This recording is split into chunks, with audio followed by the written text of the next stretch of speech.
14 अगस्त की सुबह थी। पूरा पाकिस्तान सब्ज हिलाली परचमों से सज चुका था। हर तरफ जश्न आज़ादी की खुशियां थीं। कुछ अलग अंदाज में मनाने का फैसला किया। दोस्तों, क्यों ना हम आज 14 अगस्त की खुशियां लिबर्टी चौक पर मनाएं? हाँ, ये आइडिया तो बहुत अच्छा है। वाह, फिर तो खूब मजा आएगा। अच्छा ठीक है, फिर ऐसे करते हैं, शेर अपनी मोटरसाइकिल लेकर आएगा, हाथी अपना रक्षा ले आएगा और सब मेरे साथ चलेंगे। मेरी मोटरसाइकिल बिल्कुल तैयार है।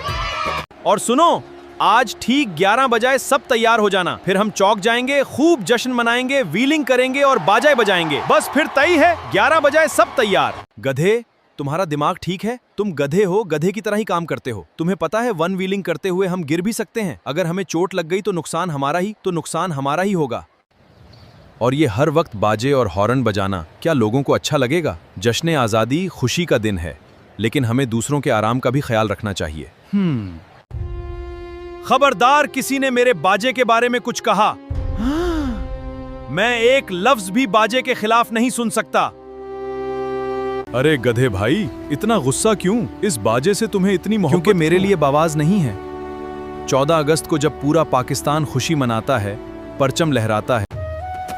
गधे भाई, तुम्हारी बात अपनी जगह दुरुस्त है। जश्न की खुशी सबको मिलनी चाहिए।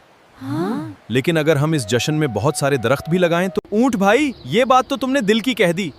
तो फिर फैसला हो गया, इस 14 अगस्त को खतरनाक वन व्हीलिंग बल्कि दरख्त लगाएंगे और जश्न भी मनाएंगे, लेकिन महफूज तरीके से। फिर सब जानवरों ने मिलकर दरख्त लगाना शुरू कर दिए।